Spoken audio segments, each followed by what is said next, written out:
Welcome to the Deep Dive. Today we're tackling a piece of history that I think for most of us gets really oversimplified. It really does. We're talking about the history of Christianity in South Asia. And for this dive, we're looking at a pretty broad region: India, Pakistan, Bangladesh, Nepal, Sri Lanka, and Myanmar. Right. And when you bring this up, the common storyline, the one you hear everywhere, is that the religion showed up, in the baggage trains of European colonialism, mostly the British. And that narrative is just too tidy. It's critically incomplete. If Christianity were just a colonial import, its history would be, a simple matter of dates and annexations. A timeline of conquest. Exactly. But our sources, they reveal a story that is so much deeper, so much more complex. We're actually looking at a faith that arrived through, multiple overlapping entry points that span 2 millennia. 2 millennia. That alone kind of blows up the colonial narrative. It has to. You have ancient maritime trade routes, then the Portuguese and Jesuit coastal empires, then this massive Protestant infrastructural development, especially under the British Raj, and then finally all the post-colonial national transformations. It's layered. Okay, let's unpack this. Yeah. Our mission for you in this deep dive is to fundamentally rewrite that colonial-centric narrative. Yeah. We're not just going to be listing dates. No. We're going to analyze the mechanisms of its presence. We want to really get into the institutional choices, the surprising local agency, all the cultural adaptations, and crucially, the specific political constraints that explain why Christianity looks so radically different in, say, the hills of Nepal compared to the ports of Kerala. You have to use a multi-causal comparative historical approach. There's no other way. It means understanding why the faith's advance was never because of a single cause. It was always a combination. A mix of things. Always a mix of religious, political, cultural, and economic pathways. And those pathways, they differed sharply depending on who you were and where you were. A high-caste trader in Kerala had a totally different encounter than a marginalized laborer in Punjab or an ethnic minority in Myanmar. So before we jump into the full timeline, let's give everyone listening a kind of executive summary. If you had to boil it down, what were the 3 most crucial recurring patterns that explain how this faith didn't just survive, but actually grew deep roots in the region? Okay, 3 patterns. The first, and maybe the most important, is institutional embedding. Christianity didn't just spread through, a guy on a soapbox preaching. It advanced by establishing what the scholarship calls infrastructures of encounter. Infrastructures of encounter. What does that mean in practice? It means building things. Tangible things with long-term impact. Schools, hospitals, massive printing presses, and colleges. These institutions created a durable long-term presence because they provided real, tangible public goods. And in doing so, they fundamentally altered the social and intellectual landscape for centuries. So it's less about trying to get a conversion on day one and much more about shaping the entire community's infrastructure for generations to come. Precisely. It's a long game. The second pattern is the consistent tendency for growth among marginalized communities. Right. We see this over and over. Frequent mass conversion movements among what were called the depressed caste groups, especially Dalit communities in Punjab and other parts of India, or in a different context, specific ethnic minorities, like the Karen and the Kachin in Myanmar. And for these communities, what was the appeal? It was a potent combination. It was sincere belief, for sure, but it was also a path to dignity, to literacy, and a new collective identity. And that identity often served as a powerful form of protest against these suffocating local social hierarchies. That immediately shifts the whole focus of the story. It takes it away from Decisive local agency. This is so important. The true operational core of the faith's spread was rarely the foreign missionary. Oh, absolutely. It was the indigenous actor, the local catechist, the translators, the village teachers, the local clergy.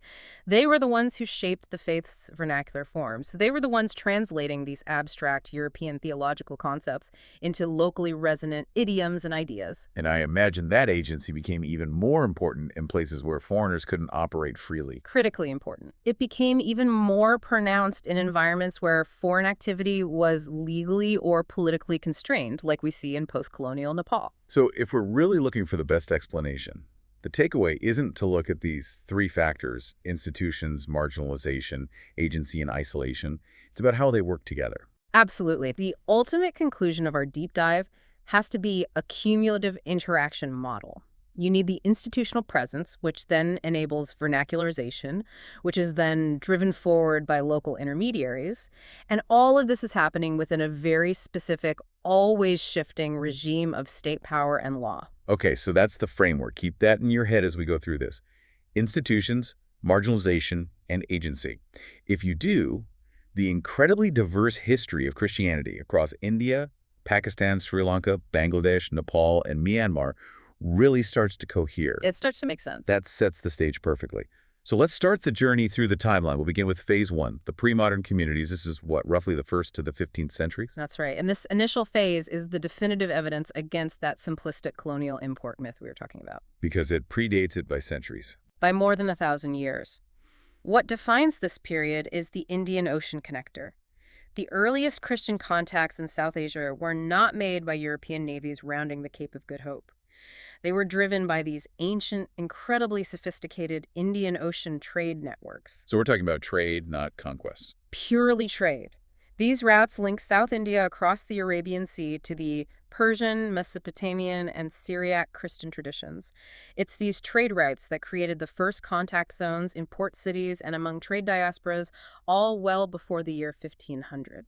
And when you talk about an ancient, deeply integrated community from this era, the spotlight immediately turns to the Malabar coast of Kerala in South India. Right. We're talking about the St. Thomas Christians, who are traditionally known as the Nasrani. And this community is truly remarkable. Our sources confirm they preserve one of the most historically continuous Christian traditions in all of Asia. And they are not outsiders. They are deeply integrated into the local society. Historically, they followed many high caste customs, they used the Syriac language for their liturgy, and they often enjoyed significant social status because of their deep association with trade and local power structures. And the tradition itself, which is obviously very identity-forming for the community, traces its origins all the way back to the Apostle Thomas in the 1st century A.D. So what does responsible historical scholarship say about that specific claim? It's a really crucial distinction to make. We have to separate the living tradition, which is the powerful narrative that sustains the community's identity, from the strictly evidentiary basis for those very earliest centuries. Oh, the hard proof. The hard archaeological proof for a 1st century origin is, let's say, contested. But what is historically undeniable is their deep, sustained connection to the Church of the East, the Syriac tradition, by at least the 4th century. The evidence for that is solid. So even by the most conservative historical estimates, we're talking about a presence from the 300s. At least. Their presence was established, it was stable, and it was deeply rooted in the social and economic fabric of South India for centuries before the first modern European ships ever arrived. That is the crucial lesson here. This was a faith that was already indigenous. Okay, so we have these ancient trade-connected communities thriving more or less independently. Then in the early 16th century, phase 2 explodes onto the coast, the arrival of the Portuguese. A completely different ballgame. This is where the history of the faith becomes really entangled with imperial power. You see complete fusion of church and state. And this entanglement gets institutionalized through a concept called the periodo. This was a royal patronage system established by the Pope, which granted the Portuguese crown the right to nominate bishops, to collect tithes, and basically to control all ecclesiastical matters in their territories in the East. So help us understand the political implications of that. The periodo isn't just about religious belief, it's about raw geopolitics. Absolutely. The Portuguese king was, in a functional sense, the patron of the Catholic Church in the East. And this meant that Portuguese commerce, territorial conquest, and religious mission were just tightly interwoven. You couldn't separate them. So they were one and the same. The expansion of the Portuguese coastal empire was inseparable from the expansion of the Catholic faith. It created a colonial regime where religious propagation was an enforced act of state policy, and it was backed up by naval and military power. And if we want to see the most extreme consequence of this fusion of church and state, we have to look at the Goa Inquisition.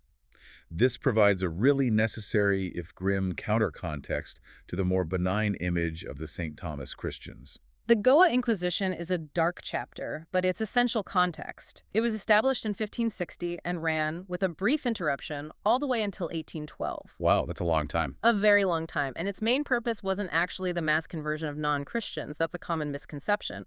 Its primary function was policing converts who had already accepted the faith. Policing them how? By suppressing non-Christian practices, or what they called crypto-Hinduism among them. It was designed to ensure religious discipline and cultural uniformity within the areas under direct Portuguese legal jurisdiction. So what specific practices were being targeted? What would get you in trouble with the Inquisition? It could be a whole range of things. They targeted syncretic practices, the retention of certain local customs, especially those related to caste or marriage rituals or even diet, which were all deemed incompatible with Catholic orthodoxy. And the methods? The methods were juridical force, persecution, and often torture to enforce compliance. It really stands as the quintessential example of the extreme end of coercive entanglement, a situation where faith is inseparable from the brute force of a specific colonial regime. So the Inquisition really shows the absolute coercive power that was possible under the Periodo system. But if we move away from the direct governmental control of a place like Goa, the story immediately gets more complex, right? We have to talk about the accommodation debates. Yes, and this is such a radical contrast. We have to look at the Jesuit experiments, particularly in the Tamil regions of South India. This is associated with figures like Roberto de Nobili, who arrived in Madurai in the early 1600s. And what was his approach? Well, de Nobili recognized that the association of Christianity with foreign, often low-caste Portuguese behavior, eating beef, drinking wine, was a major impediment to engaging with high-caste South Indians. So his solution was to try this radical cultural adaptation. Highly radical for the time. He deliberately separated himself from the Portuguese. He learned Tamil and Sanskrit fluently. He adopted the dress, the diet, and the lifestyle of a Pandara Swami, a high-caste Hindu ascetic or holy man. You go fully native, so to speak. You could say that. He even claimed that he was teaching the lost Veda, implying that Christianity was actually an ancient Indian tradition that had been corrupted by these foreign accretions. That sounds less like simple adaptation and more like a form of deliberate cultural camouflage. What were the actual debates about? They revolved around fundamental questions of cultural identity and doctrine. Could a high-caste convert continue to wear their sacred thread? Could they refuse to associate with low-caste Christians in church? These practices caused enormous controversy, both locally among other missionaries and all the way back in Europe. I can imagine. It echoed the big Chinese rights controversy that was happening at the same time. Our sources frame this whole episode not as a simple story of manipulation, nor as one of simple respect. It was an early laboratory of intercultural negotiation. It just shows that the relationship between Christianity and South Asian culture was intensely debated and contested, even among the mission elite themselves. Okay, so we've covered the ancient trade routes and these intense colonial power plays. Now we need to transition into phase 3. This is the infrastructure of encounter, which covers the Protestant era, roughly from the 1700s up to 1947, and Indian independence. Right, and this era involves a major geographical and strategic shift. The focus moved from coastal control, which was the Portuguese model, to inland engagement. The early Protestant missions, we're talking about groups like the Baptists, the Anglicans, Presbyterians, Lutherans, they were often independent of direct state control, especially in the early years when the British East India Company was actually quite hostile to missionary activity.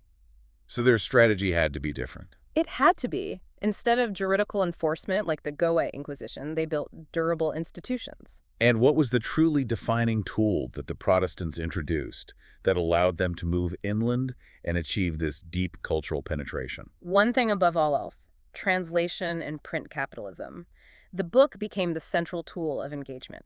If you think about it this way, if the Catholic era was defined by the sword and the monastery, the Protestant era was defined by the printing press and the schoolhouse. A completely different approach. It created a whole new kind of encounter, one based on literacy and intellectual dialogue. So let's focus on the ultimate case study for this, which has to be the Serampore Mission Press in Bengal.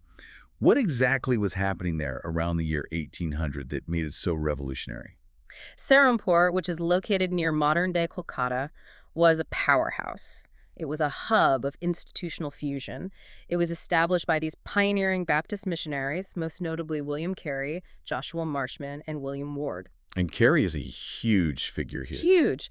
Carey wasn't just a preacher. He was a brilliant linguist who was obsessed with translating the Bible into vernacular languages. What were the actual technical hurdles they had to overcome to make this vision a reality? It couldn't have been easy. The technical challenges were immense. They didn't just need a press. They Yeah. needed movable type for dozens of highly complex scripts. We're not talking about simple Roman letters. Right. They had to pioneer the casting and setting of fonts for Bengali, for Sanskrit, Marathi, Oriya, and eventually they were producing translations for languages all across the subcontinent.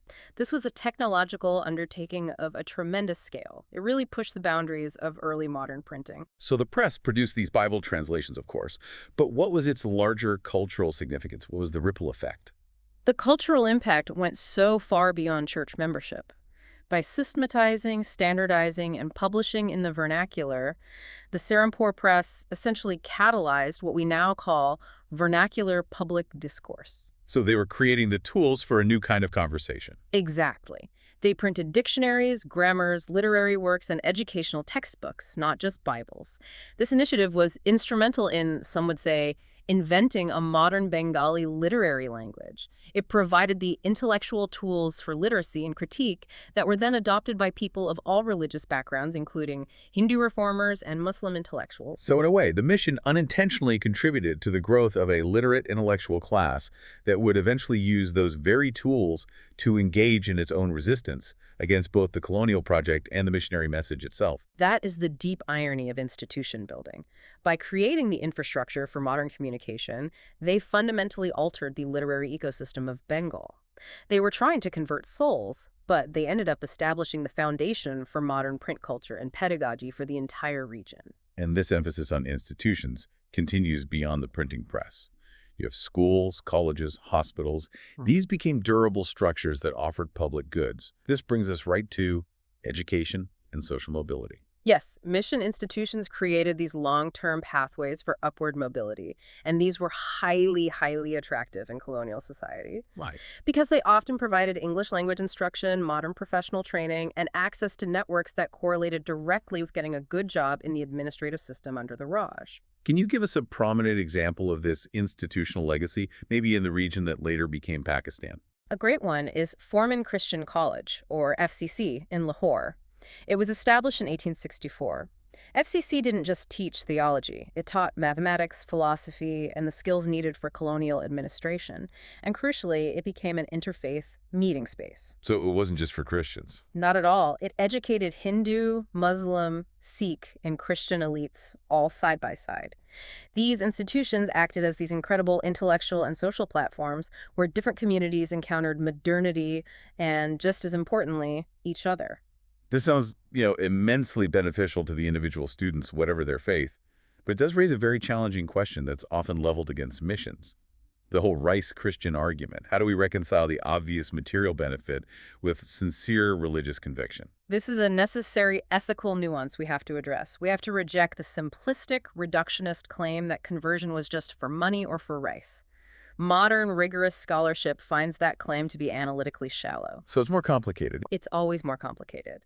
While it's absolutely true that institutions offered opportunity and material security, especially during times of famine or in exchange for specific work, the better, more complex model recognizes that conversion motives were always a combination. Opportunity plus dignity plus belief. Okay, let's break that down. How does that factor of dignity elevate this discussion beyond a simple calculation of material benefit? For marginalized individuals, particularly for Dalits, the mission school or the hospital wasn't just a potential job. It was an escape from dehumanizing structural violence. Conversion offered not just a new belief system, but the promise of being treated as a full human being, of being protected by the institutional authority of the mission, and of being granted the power of literacy. When you factor in those profound sociostructural pressures, the search for dignity itself becomes a profound, non-material motive for religious change. That analysis of opportunity and dignity leads us directly into our third section, which focuses on the social drivers. If motives were always mixed, what were the powerful social and cultural forces that were driving these large-scale conversion movements? We have to emphasize that the conversion narratives are both deeply personal and intensely social at the same time. The motives included sincere belief, spiritual yearning, a sense of community solidarity, and often, critically, a form of collective protest against inherited social or economic inequality. Let's get specific. Let's look at what happened in colonial Punjab, because that story is central to understanding the modern Christian population of Pakistan. Tell us more about the Chura mass movement. This is perhaps the most defining mass movement in the history of Christianity in what is now Pakistan. The Chura were extremely marginalized communities. They were traditionally identified with sanitation work or sweeping, and they endured profound structural caste discrimination and economic exploitation within the colonial agrarian system. And we should be clear, this wasn't just a few individuals here and there deciding to convert. This was a large-scale collective shift by entire communities, often numbering in the tens of thousands. What was the mechanism of change here? It was primarily driven by the search for dignity and for social reclassification. Conversion offered an escape route from the rigid, degrading caste exclusion and labor stratification that trapped them generation after generation. And it was a collective act. Yes. When one family or one village converted, that act created solidarity and collective leverage. The mission provided not just a new faith, but often mediated disputes with local landlords or offered basic education that was otherwise completely unattainable for them. So conversion provided a kind of social protection and a new collective identity to stand against the local hierarchy, even if the colonial state didn't always back them up. Precisely. Our sources confirm that caste exclusion and the economic marginality that resulted from it were the strongest correlates of these mass conversion patterns across North India.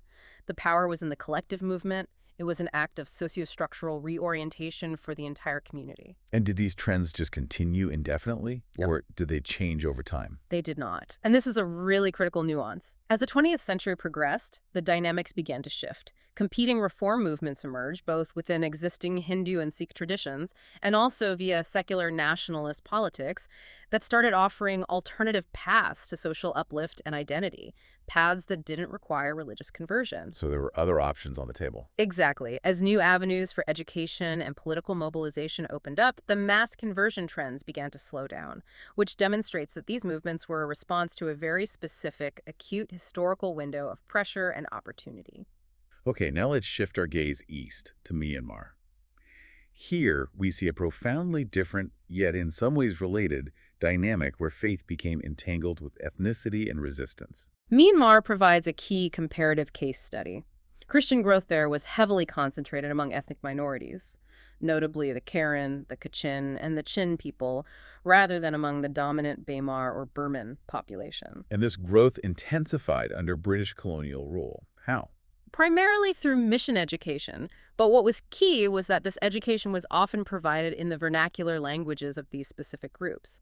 This granted them literacy and gave them a basis for new political organization and communication across scattered villages. So it helped forge a stronger sense of a unified ethnic identity. Yes, this whole process fostered a distinct communal identity that was then reinforced by their new religious affiliation. So then what happens after independence? When Myanmar achieves independence and later faces these long periods of military rule, how did this Christian identity serve these groups politically? It became a framework for resistance to forced Burmanization.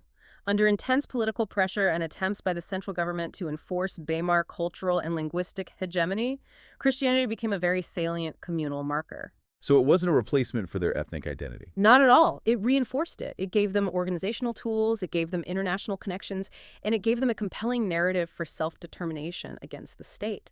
So the faith provided an organizational structure and a kind of cultural capital that helped them maintain a distinct identity under duress. Yes. That intersection is really what explains why Christianity maintains such a high demographic prominence in these specific ethnic regions of Myanmar today. It became intrinsically linked to political and cultural survival against assimilation. All right, as we move into our final phase, phase 4, the end of the colonial era brings the rise of post-colonial states. This must have immediately altered the environment for Christianity. It did dramatically. It created new constraints, but it also forced a kind of institutional consolidation.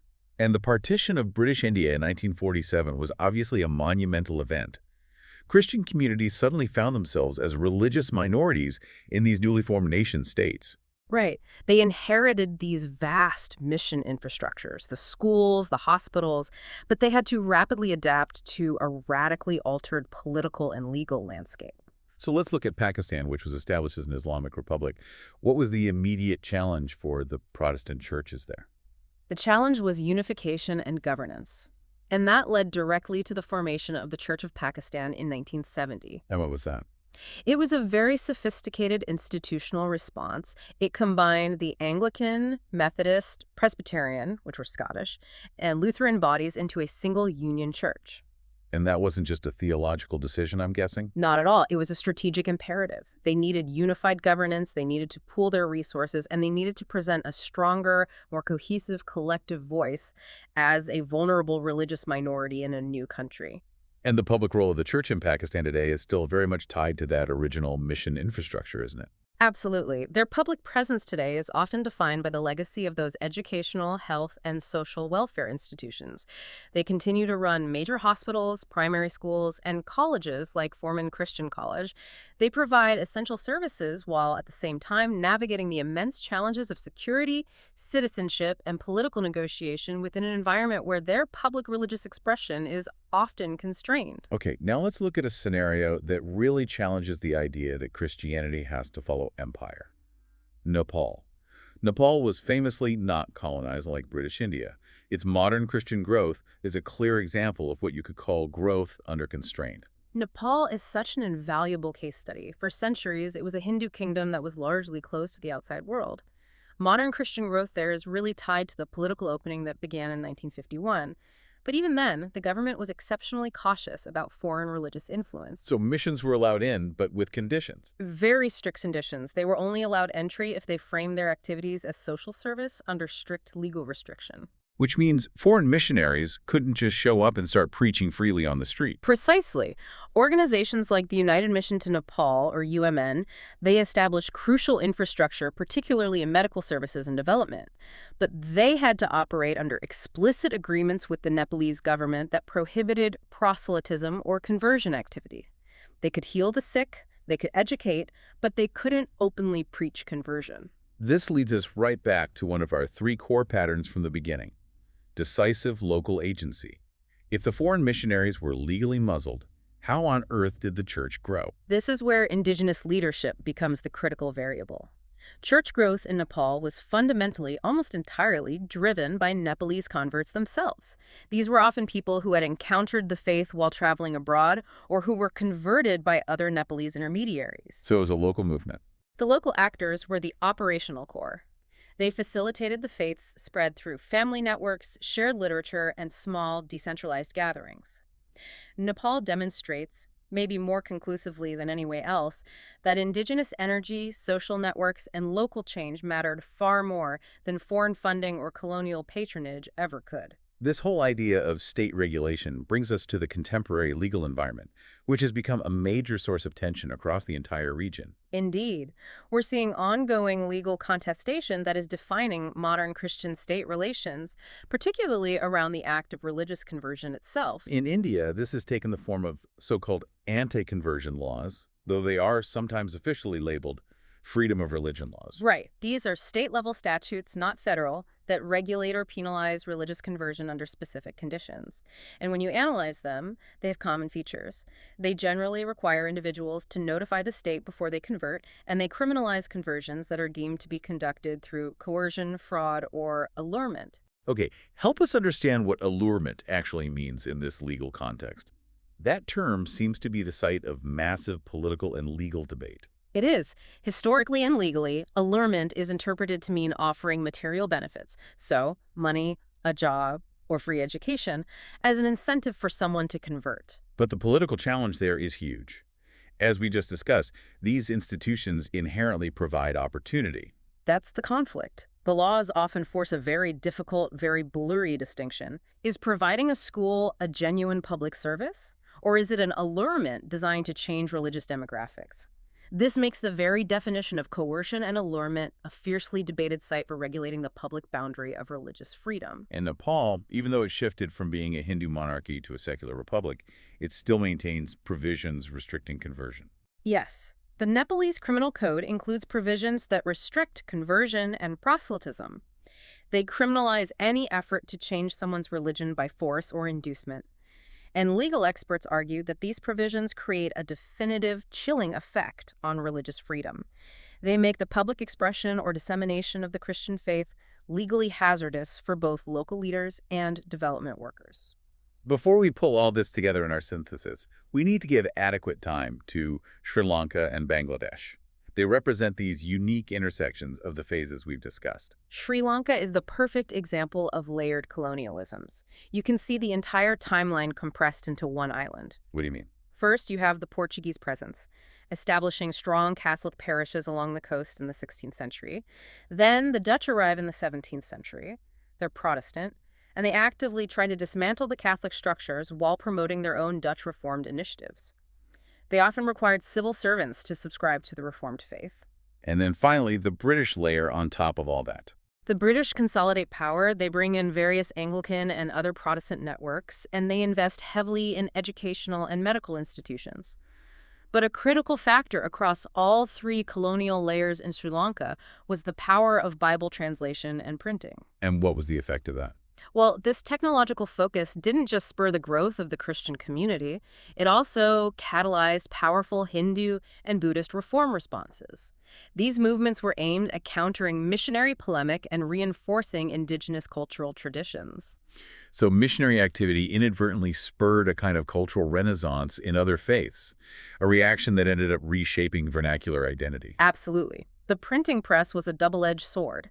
It standardized languages for the gospel, but those same standardized languages were then used by reformers like Anagarika Dharmapala in Sri Lanka to articulate a very strong, modern, anti-colonial Buddhist nationalism. Fascinating. And what about Bangladesh, which was, of course, geographically integrated into the story of Bengal for most of this history? Bangladesh's Christian history is really shaped by a dual legacy. Firstly, you have those early coastal Catholic port encounters. Chittagong, for instance, had established Catholic structures tied to maritime trade as early as the 1600s. These were rooted in very early non-European contacts. And the second legacy? Its modern identity is just dominated by the lasting intellectual impact of the Serampore print mission complex.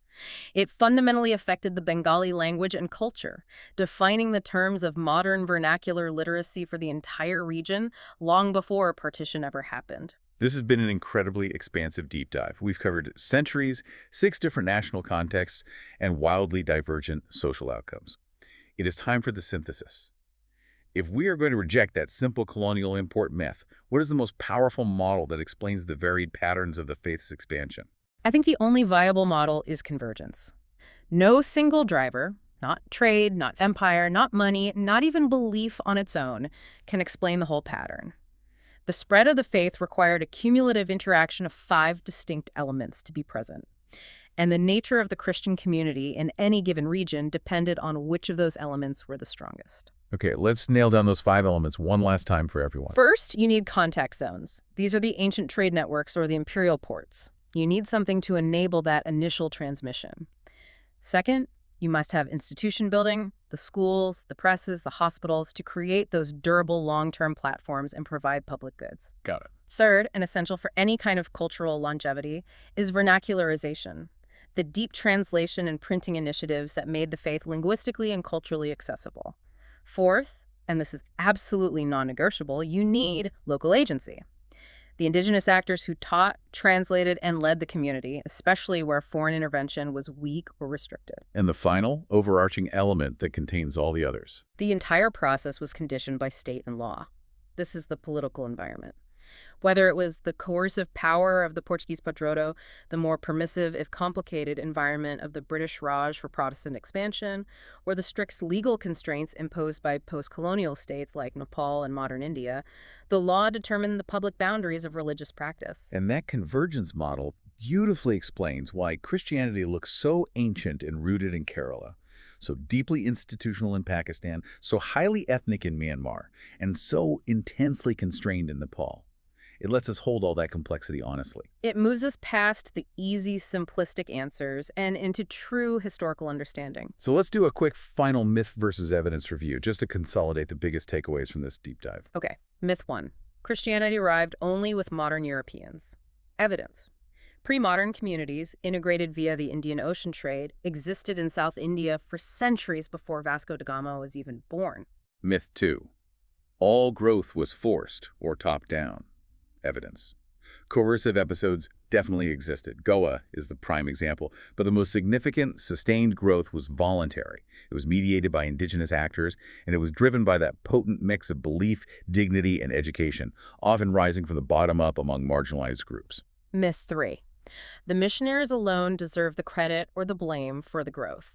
Evidence. The local actors, the catechists, the translators, the indigenous clergy, they were truly decisive. They were the operational core, particularly in environments like Nepal, where foreigners were severely restricted. And that final myth, that conversion was just a simple material transaction. Right.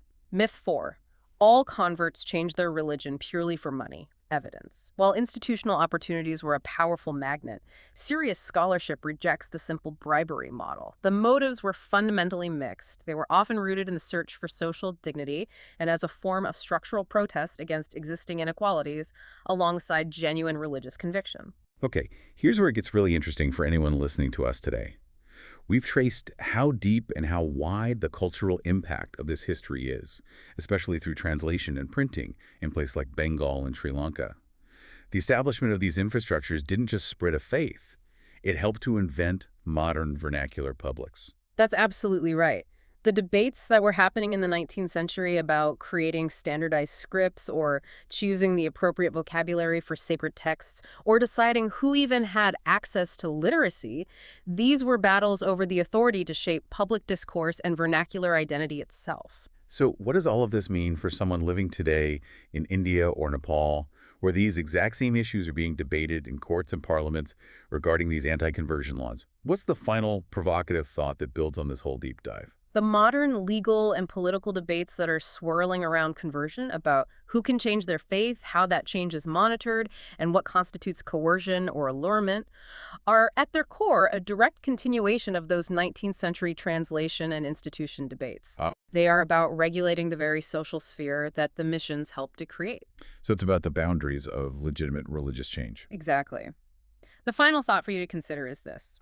When a state today passes a law restricting conversion based on this idea of allurement, it is essentially grappling with the 2-century-old legacy of institutions that successfully married opportunity with faith. The historical battle for vernacular agency, which was fought through the printing press in Serampore and through the indigenous social movements in Punjab, is now being fought in legislative chambers across South Asia. And the question remains the same. Who gets to define the boundaries of religious change in a modern, pluralistic society? And what are the enduring cultural consequences of the infrastructure that created that opportunity in the first place? That historical conversation is still very, very much alive. Okay, let's unpack this. When you, our listener, think about the history of Christianity in South Asia, your mind probably jumps to one single idea. Yeah, that one simple, neat sentence. It only came with colonialism. And it's fundamentally misleading. It is. I mean, that oversimplification just completely prevents us from seeing one of the most complex, long-running, and frankly, adaptable religious histories on the planet. Absolutely. The story across this vast geographical scope, we're talking India, Pakistan, Bangladesh, Nepal, Sri Lanka, and Myanmar, it's anything but linear. It's not monolithic at all. Right. So if you want a truly well-informed understanding of the region, you have to look beyond that single cause. And that's exactly our mission today. We want to give you a quick but really thorough understanding of what our sources call the multiple entry points of Christianity into South Asia. We're going to be using some great academic synthesis, compelling historical case studies. The goal is to separate documented history from, living tradition. And to really analyze the deeply contested claims that make this story so layered. I mean, this isn't just a story about faith.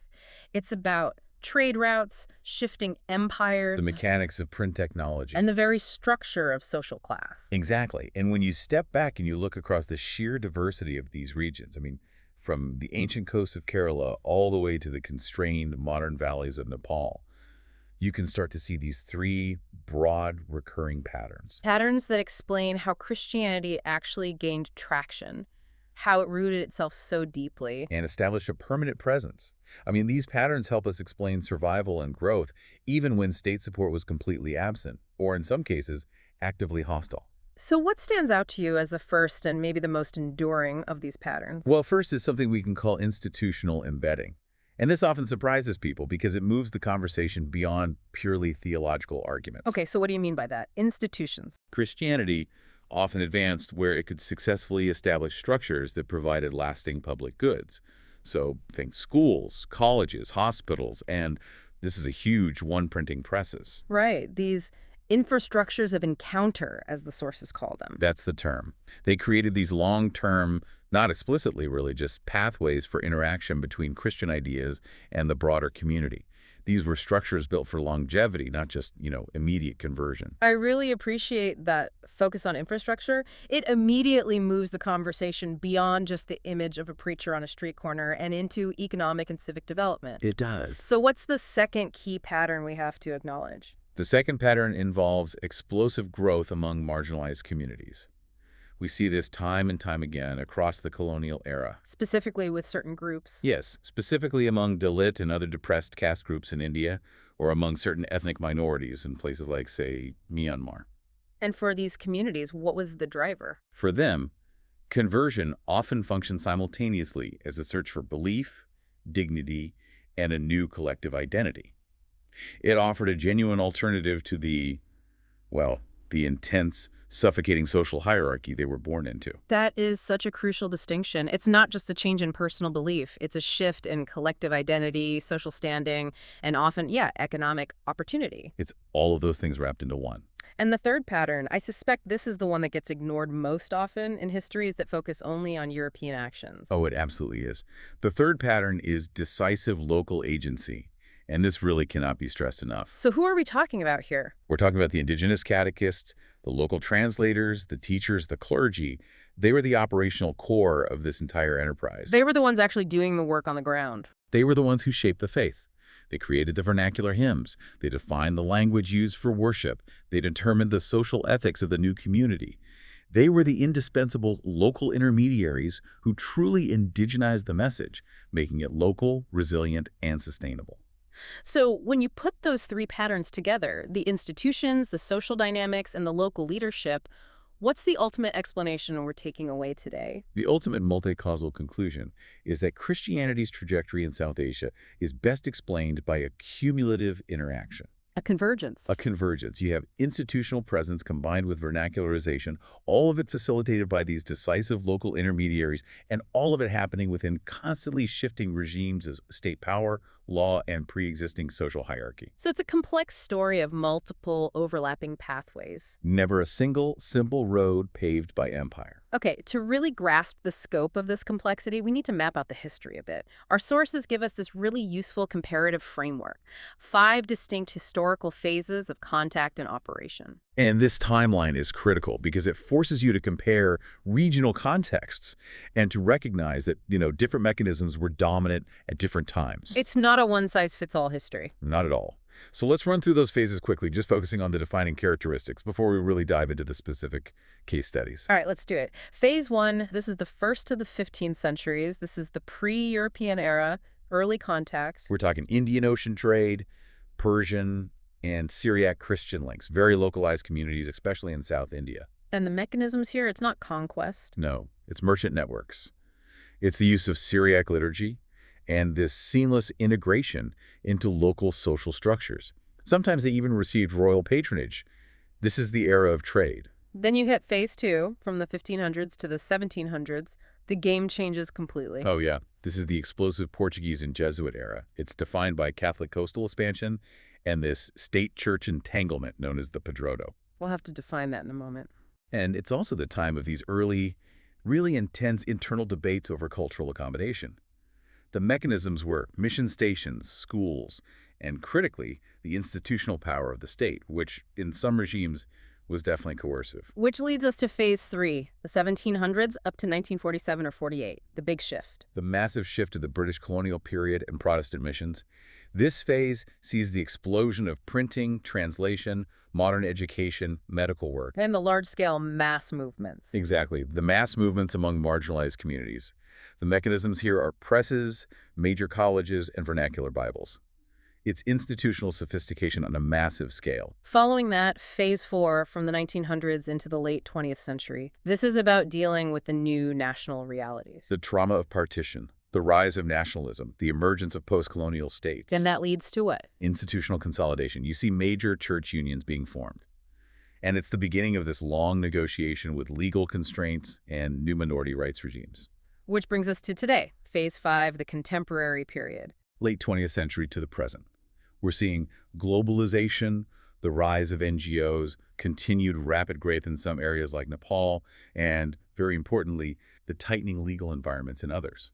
Defined by things like anti-conversion statutes and political constraints on public religious expression? Exactly. So that framework helps us organize these really diverse regional case studies. And we should start with the most important example of deep indigenous continuity. Okay, let's do it. Case study 1, Kerala on the Malabar coast. When we talk about the St. Thomas Christians or the Nasrani, what are we really talking about? We're talking about one of Asia's most historically continuous Christian traditions. Full stop. And what's so fascinating here is that the community's identity is founded on this tradition of apostolic origin. The belief that the Apostle Thomas himself arrived in the 1st century.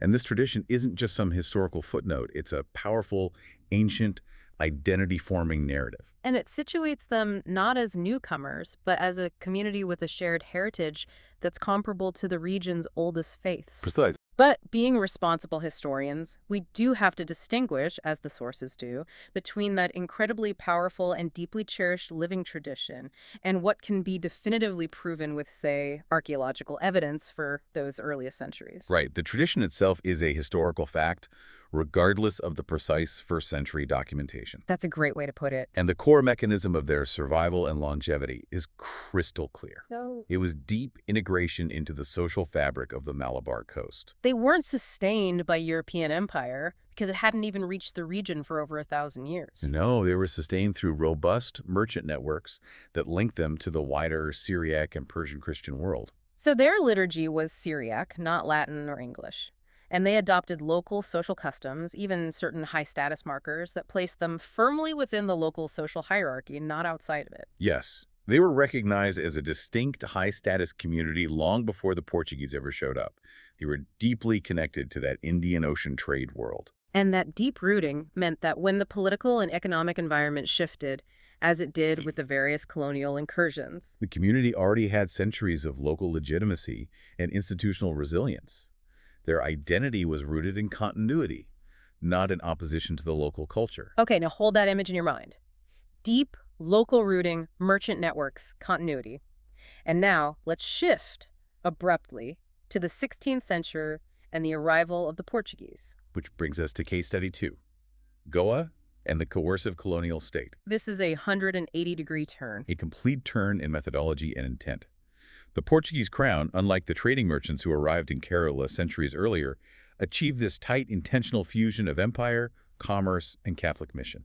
And that fusion was institutionalized through a mechanism we need to define, the Padroado. Right. That's a key piece of jargon we can't just gloss over. So for the non-historian listening, what did the Padroado actually mean functionally? Was it just state funding for the church? It was so much more than that.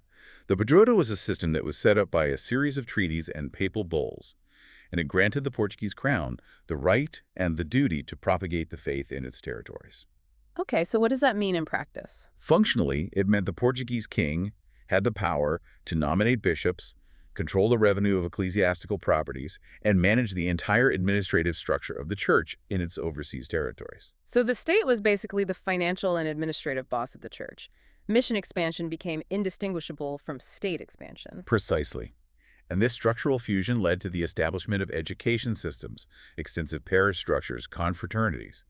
But this expansion wasn't always just persuasive. It included powerful and often coercive state apparatuses. It did. And that's the part the sources force us to confront. The absolute extreme of this entanglement is seen in the Goa Inquisition. Which ran from 1560 all the way to 1812. An incredible length of time. This was a colonial judicial institution, and its primary purpose was to enforce religious discipline, mostly among the new Christians, the recent converts, to ensure they weren't secretly maintaining Hindu or other practices. What they called crypto-Hinduism. That's the term. But it also sought to suppress non-Christian public life. It targeted Hindu and Muslim communities within the Portuguese jurisdiction. What specific actions defined this coercive reach? I mean, was it mostly symbolic? Far from it. The sources detail systematic procedures. We're talking about imprisonment, confiscation of property, torture, and ultimately execution, often carried out in these public auto-da-fe ceremonies. Wow. It banned specific Hindu rites, it forced the destruction of temples, and it controlled the emigration of non-Christians from Goa. This shows exactly how religious discipline and conversion could be juridically enforced under a specific colonial state regime for centuries. That is a necessary and brutal counterpoint to the Kerala model. You have deep indigenous, trade-based rooting on one hand, And state-backed, centuries-long judicial coercion on the other. which is exactly why the single-cause narrative is so flawed. And even within that early Catholic era, there was massive internal contestation over methodology. It wasn't a monolith. Which brings us to the accommodation debates in the Tamil regions. Right. This centers around the innovative and often very controversial Jesuit missions. Specifically, figures like Roberto de Nobili. Yes, Roberto de Nogli in the early 17th century. He realized that to reach the upper caste society, he couldn't be associated with the Portuguese, who were seen as meat-eating lower caste people. So what did he do? He adopted the dress and customs of a Hindu sannyasi, or a renunciant. He learned Sanskrit and Tamil. He respected local caste markers, and he tried to present Christianity as a fulfilling of ancient Indian wisdom, rather than as a foreign import. So they were actively trying to find a way to make the faith intelligible and acceptable without demanding a total cultural rupture from the local social structure. That was the goal. Did it work? Well, it provoked intense internal Catholic debate. Was this genuine adaptation, or was it dangerous syncretism, the mixing of Christian doctrine with non-Christian ritual? And what was the verdict? His methods were eventually, for the most part, condemned by Rome. But modern scholarship views this as a crucial early laboratory of intercultural negotiation. They were wrestling with what the sources call the perennial problem of separating Christian belief from European cultural baggage centuries ago. So the question of how to be Christian and local was being actively negotiated by missionaries and local converts long before the British even arrived. That's a foundational insight. Okay, that intellectual and political backdrop really sets the stage for the massive shift into Phase 3, the British colonial era, and the expansion of Protestant missions. This is where we see the development of entirely new institutional mechanisms that scale the reach of Christianity massively. So if the Portuguese phase was marked by coastal dominance and that tight state entanglement, the Pedroto, The Protestant shift, particularly after the East India Company Charter was revised in 1813 to allow missions, focused so heavily on building this massive, replicable infrastructure of encounter. and it was based on print, education, and medicine. Those are the three pillars. Let's start with the revolutionary impact of print, especially in Bengal, which now, of course, includes Bangladesh.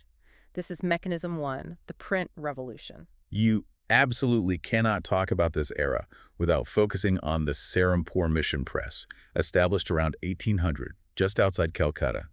This was the paradigmatic case of institutional sophistication, It wasn't just a single operation, right? It was a whole project. a comprehensive project involving William Carey, Joshua Marshman, and William Ward. So what made this trio and their press so sophisticated? It was a fusion of translation efforts, self-sustaining print capitalism, and pedagogy. Unpack that a bit. Okay, so Carey was the linguist, dedicated to translation.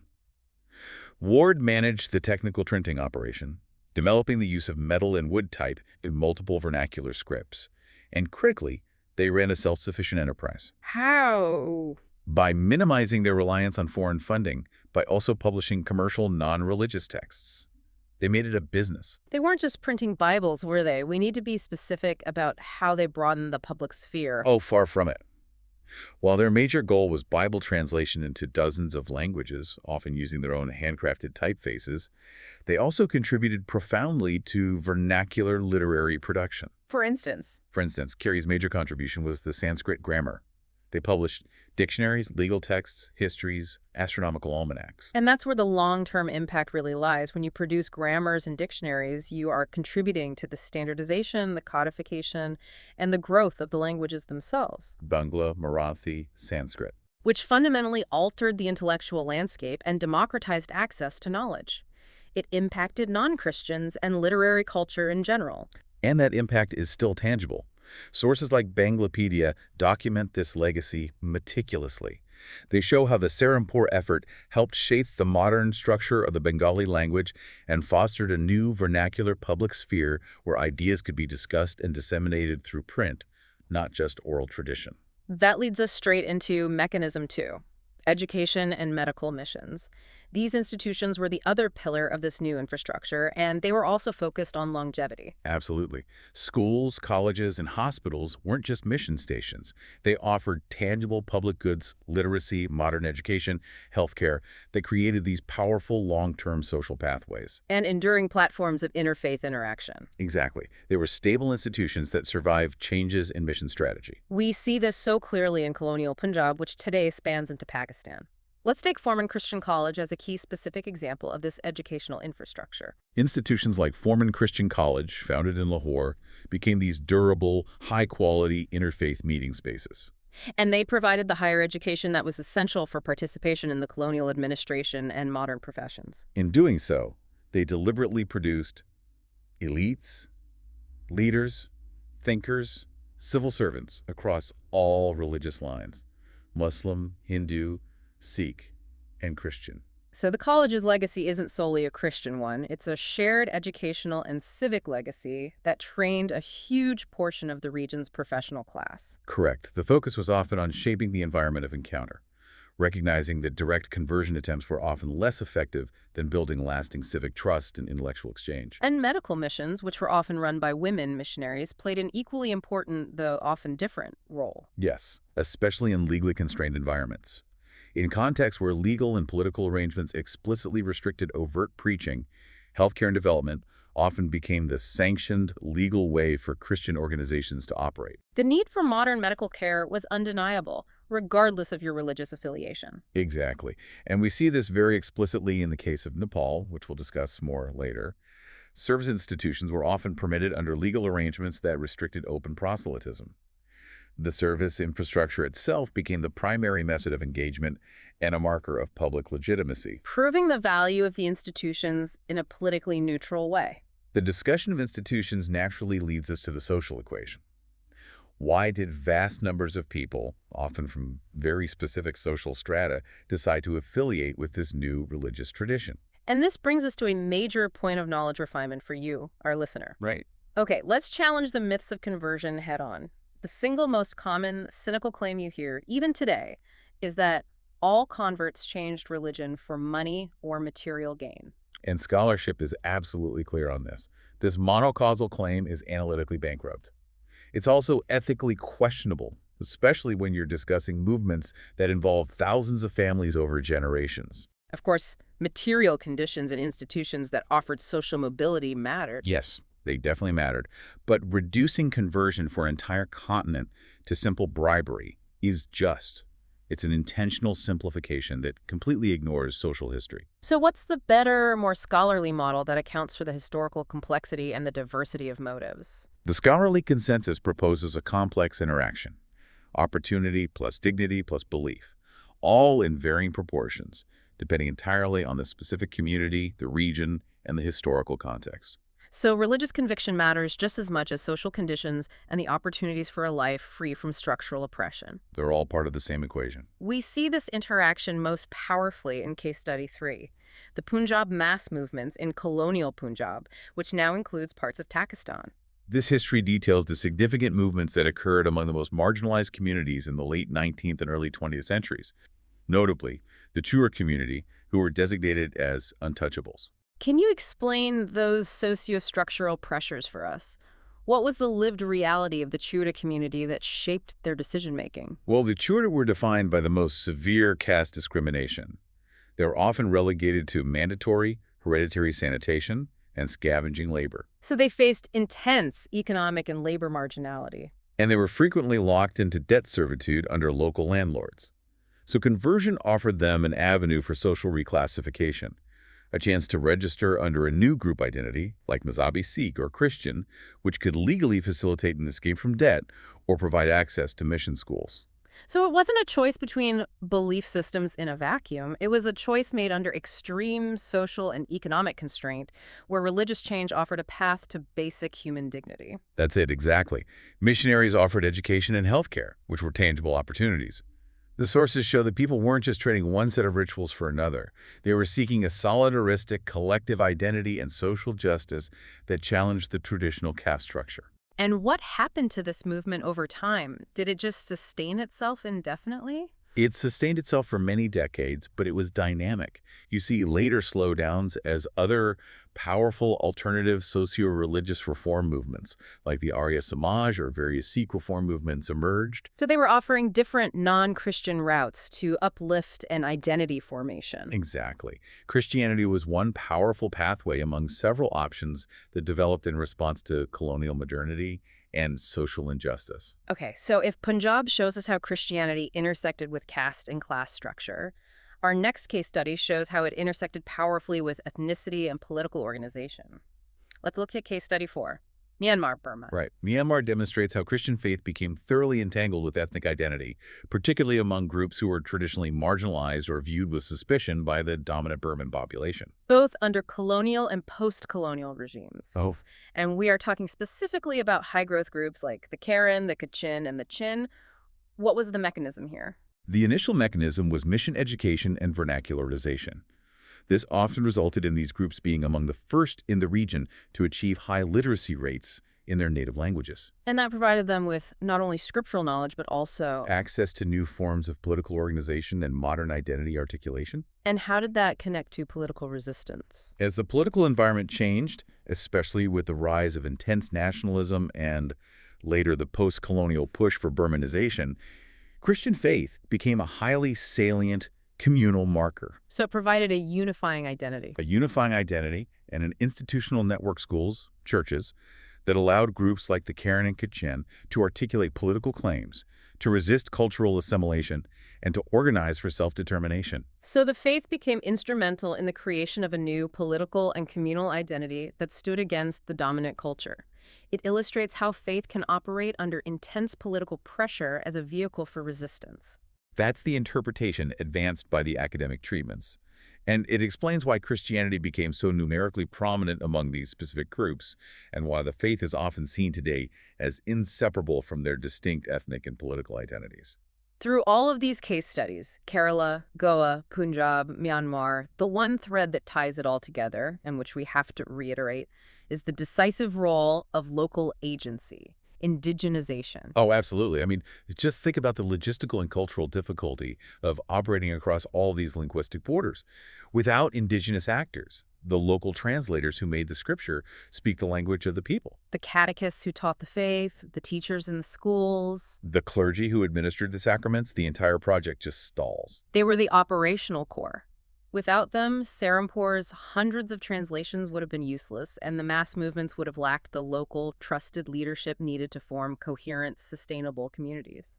Communities that endured long after the foreign missionaries left.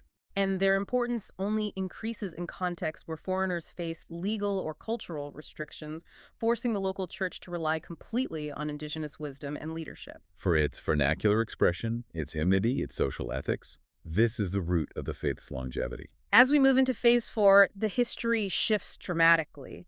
Now Christian communities have to deal with the complexities of new, often volatile, post-colonial nation-states. That's the moment where Christian communities suddenly find themselves as definitive minorities, and they have to adapt their institutional structures to new national realities. Particularly regarding property, finance, and legal standing. And a perfect illustration of this is the story of institutional consolidation in Pakistan. So after the partition of 1947, Christian communities in Pakistan inherited this massive legacy infrastructure, preparatory schools, major colleges, hospitals, but they were now operating within a new Islamic republic. Which necessitated a complete institutional rethink. One major response to this new reality was the formation of the Church of Pakistan in 1970. That was a huge denominational union, wasn't it? Yeah. It was one of the major church unions of the 20th century. It successfully brought together these incredibly diverse traditions, Anglican, Methodist, Presbyterian, Scottish, and Lutheran bodies, into a single unified church. What were the practical drivers for such an ambitious union? Was it just theology? It was institutional adaptation, unified witness, and just plain necessity.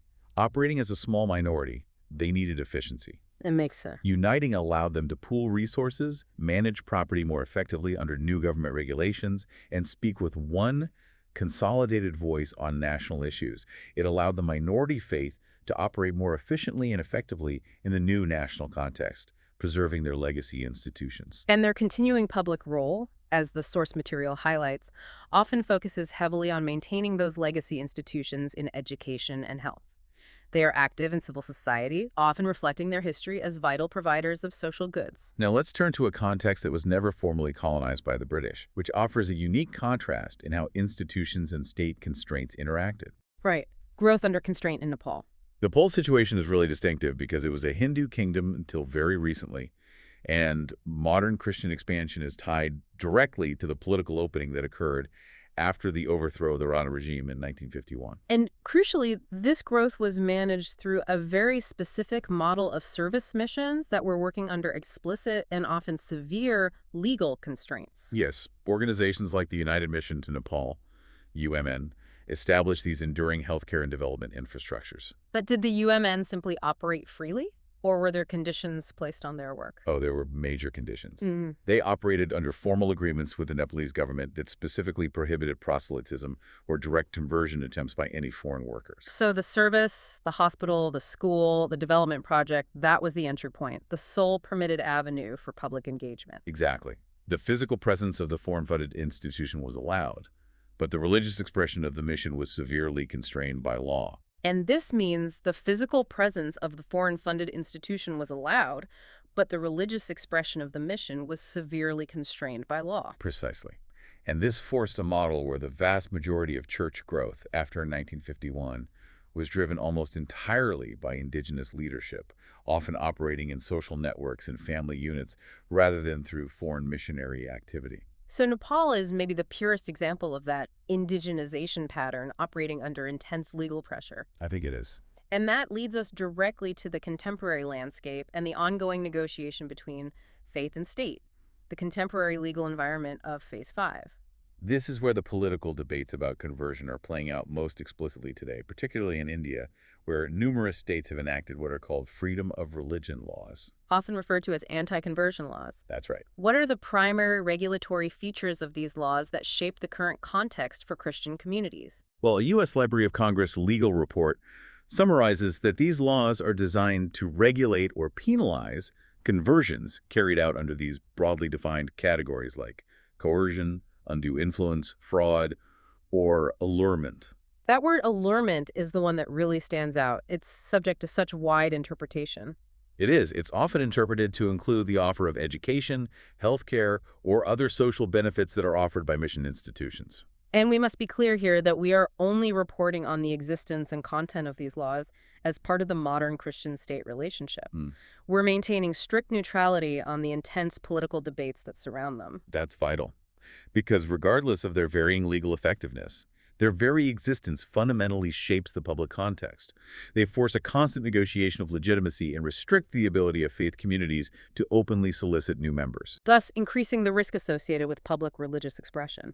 And Nepal, despite its non-colonial history, also has similar constraints in its penal code, reinforcing this regional trend toward regulation. So this isn't just an Indian phenomenon. Not at all.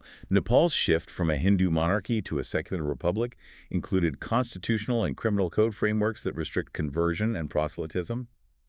Legal analyses argue that these specific code provisions can have a chilling effect on religious freedom. Restricting expression and the ability to change one's religion openly, even if it's done voluntarily? That's the argument. Okay.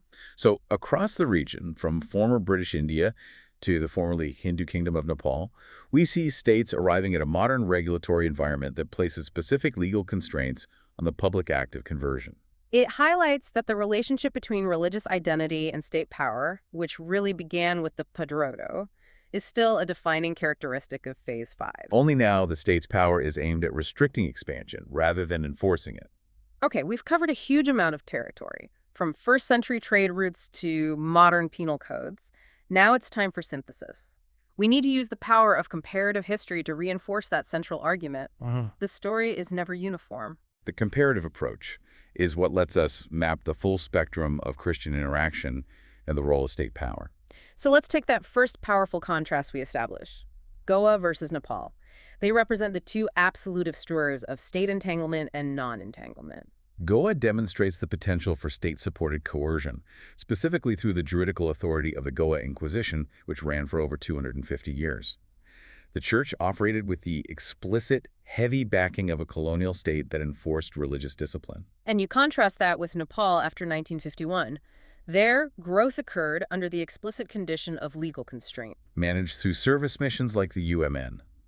The primary driver of growth was forced away from external state patronage and toward indigenous networks and tangible social service. The mechanisms of spread were completely inverted. Completely. In Goa, it was juridical enforcement. In Nepal, it was service, indigenous evangelization, and social change. A perfect demonstration of adaptability under constraint. Now let's look at two different types of local rooting, Kerala versus Punjab. Right. Kerala represents a deeply rooted, highly integrated Christian identity based on continuity, maritime trade, and Syriac tradition. The community was recognized as a permanent fixture, often enjoying high social status, totally independent of European power. Punjab, on the other hand, involved conversion driven primarily by social exclusion, economic marginality, and the search for dignity among the Chuhra and other depressed caste groups. The identity was new, forged in the modern colonial era, and rooted in an aspiration for social reclassification and equality. So the acceptance drivers are fundamentally different. Completely. Continuity and high-status recognition in Kerala versus dignity and social opportunity in Punjab. Both are essential parts of the Christian story in South Asia, but they arose from opposite ends of the social and historical spectrum. Finally, we should give sufficient attention to Sri Lanka's layered history. It's a case study in how multiple European powers leave their own distinct and enduring imprints. Sri Lanka's experience is unique because it faced a series of continuous European overlays. First, the Portuguese brought Catholicism, establishing mission systems, and the periodo model along the coast. Then came the Dutch, who expelled the Portuguese in the 17th century. What was the nature of the Dutch influence? The Dutch were explicitly Reformed, or Calvinist. They attempted to enforce their state religion by tying civil office and legal benefits to membership in the Dutch Reformed Church. So they were effectively creating a state monopoly on religious adherence. It was different from the Portuguese fusion of state and church.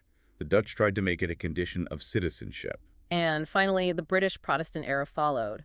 So what was the common dynamic across all three periods? A consistent, relentless focus on translation and education. However, this high level of missionary activity, particularly in education and polemics, provoked powerful counterreactions. This led directly to the rise of major Sinhala Buddhist and Tamil Hindu reform movements in the late 19th and early 20th centuries. Yes, they reorganized their own traditions to resist missionary influence, and in doing so, contributed to the rise of nationalism. Okay, so what are the two most important cross-cutting drivers that you want the listener to walk away with? The things that bind this entire complex history together. First, the profound literary impact. The institutions created by the missions, particularly translation and printing Serampore, is the perfect example. Expanded vernacular literacy, public discourse, and literary production across Bengal and far beyond. That's a massive, enduring cultural legacy that fundamentally reshaped South Asia's modern intellectual life, regardless of who converted. It is. And second, the ever-present defining force of political constraints. State action, whether it's through colonial coercion like in Goa, post-colonial minority status in Pakistan, or modern state anti-conversion laws in India and Nepal. It's a critical modern driver shaping how Christianity operates, where it can grow publicly, and how it seeks legitimacy. The legal framework is the stage upon which the modern drama of religious pluralism is now playing out across the entire region. We started by challenging that simple narrative that Christianity only arrived with colonialism. Having done this deep dive, you now possess the detailed knowledge to move past those massive simplifications. The story of Christianity's trajectory in the Indian subcontinent and its neighboring regions is really explained by a convergence. It's a convergence of ancient contact zones, massive institution building, deep vernacularization, and resilient local agency. It's a story of enduring adaptation, deep local rooting, and perpetual contestation over identity and belonging within these varying political and legal landscapes. And you now understand that the faith looks radically different in a first-century claiming community in Kerala than it does in, say, a service-focused clinic operating under legal prohibition in modern Nepal. Or a community whose history is rooted in social justice and mass movements in Pakistan's Punjab. It is a story that just refuses to be constrained by a single explanation. So here's where it gets really interesting as we look to the future. We've established that the modern legal environment across South Asia is increasingly aimed at regulating or constraining conversion through various state-level statutes. Which raises an important question for you, the listener, to mull on.